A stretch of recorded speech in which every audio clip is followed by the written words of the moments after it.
तो सबसे बड़ा सवाल, क्योंकि इस समय रुपया गिर रहा है, गिरता कैसे है सर?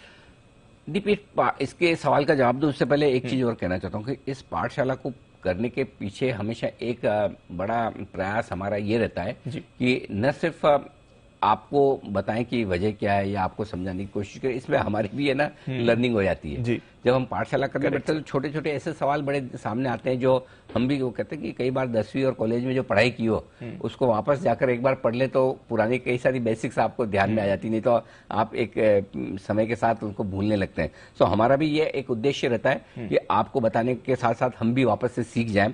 अब जो आपका सवाल है कि रुपया गिरता कैसे, तो रुपये गिरने का सबसे बड़ा कारण जो होता है और सबसे बड़ा संकेत जो आता है वो डॉलर इंडेक्स से आता है। राइट। और डॉलर इंडेक्स जब जब मजबूत होता है, जैसा कि अभी 113 114 के आसपास है, एक जमाने में 90 के आसपास चलता था, तो 90 से डॉलर इंडेक्स बढ़ता बढ़ता 113 115 हो गया। ठीक है, तो डॉलर इंडेक्स जब जब भी बढ़ेगा, दुनिया भर के बाकी विदेशी मुद्राएं या जो बाकी करेंसीज हैं जो कि हमारी रुपया है, वो सब आमतौर पर कमजोर होने का संकेत देती है। और स्पेशली वो सारी विदेशी मुद्राएं जो फ्री टू ट्रेड है। एक तो एक कुछ कुछ देश ऐसे होते हैं जो अपनी पूरी करेंसी को कंट्रोल रखते हैं, वही डिसाइड करते हैं कि उनके करेंसी का भाव क्या होगा डॉलर के सामने, सरकार या उनका सेंट्रल बैंक डिसाइड करती है। बाकी जो देश हैं उनकी करेंसी मार्केट डिसाइड करता है। जैसा कि हमारा रुपया है, हमारे रुपए के खरीदार और बेचने वाले लोग जो हैं वो डिसाइड करते हैं कि रुपए का भाव क्या होना चाहिए।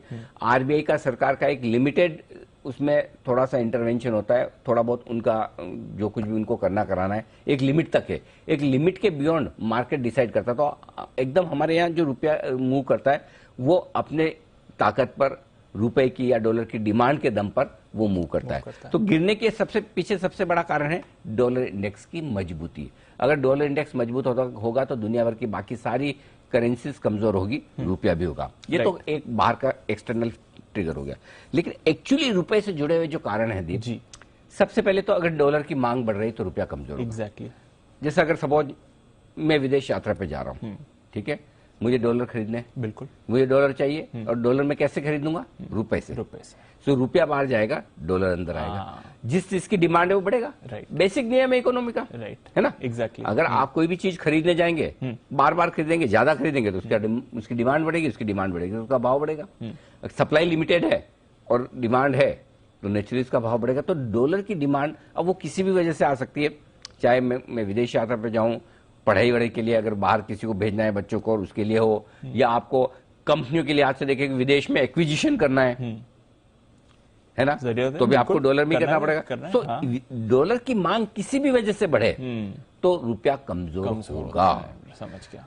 एक और इंटरेस्टिंग चीज है जो मार्केट से रिलेटेड है जी, जब जब भी फॉरेन इन्वेस्टर्स मार्केट में बिकवाली करते हैं तो रुपया कमजोर होता है। अच्छा, क्यों? अब जैसे क्या होगा जी, देखिए विदेशी निवेशक आते हैं बाहर से, डॉलर लेके आते हैं, डॉलर से रुपया खरीदते हैं, और रुपए में हमारे यहाँ इन्वेस्ट करते हैं। बराबर है, हमारे यहाँ शेयर खरीदना तो रुपए में खरीदना है, करेक्ट। और आप डॉलर लेके आ रहे हो, डॉलर को रुपए में कन्वर्ट करो तो आपको यहाँ रुपए की डिमांड बढ़ गई। राइट। जब वो बेचते हैं तो बेचेंगे तो क्या आएगा? रुपया।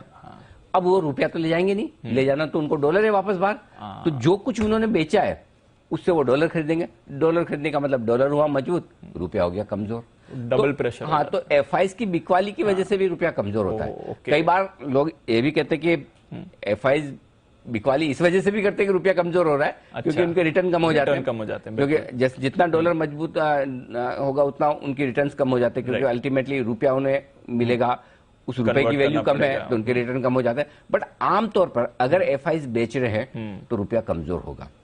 तीसरा कारण जो सबसे बड़ा है रुपए की कमजोरी के पीछे वो है कि हमारा इंपोर्ट। यस, जो कुछ भी हम बाहर से आयात करते हैं, बाहर से कुछ भी मंगाते हैं, तो जाहिर सी बात है जो भी बाहर से मंगाएंगे पैसे डॉलर में देने पड़ेंगे। अब मंगाने में क्या, हम सबसे ज्यादा मंगाते हैं कच्चा तेल, तो कच्चे तेल के दाम बढ़े, हमारी हालत खराब, रुपया कमजोर होना शुरू होता है, क्योंकि डॉलर की डिमांड बढ़ रही है, डॉलर की वैल्यू बढ़ रही है। दूसरा सोना, गोल्ड हम बहुत जरूरत से ज्यादा मंगाते हैं, दुनिया भर में सबसे ज्यादा गोल्ड इंपोर्ट करने वाले देश हमें। और तीसरा हमारे इलेक्ट्रॉनिक आइटम भी बड़े इंपोर्ट होते हैं, जिसमें आप मोबाइल फोन से लेकर लैपटॉप से लेकर बाकी इलेक्ट्रॉनिक गैजेट्स वगैरह जो होते हैं। तो ये तीन चीजें ऐसी है जो हम ज्यादा इंपोर्ट करते हैं, और जब जब इंपोर्ट करते हैं या तो ज्यादा हम इंपोर्ट करें या इन चीजों के दाम ज्यादा बढ़ जाए तो हमें ज्यादा डॉलर की जरूरत होगी। जैसे ज्यादा डॉलर की जरूरत आई, रुपया कमजोर हो गया। तो ये 3 खास कारण है जो इंटरनल है। एक खास कारण है जो दुनिया भर के लिए डॉलर इंडेक्स वाला। ये 4 कारण है जिनकी वजह से रुपया कमजोर होता है और गिरता है। समझ गया सर। चलिए, तो बड़े कारण तो ये हो गए कि गिरता कैसे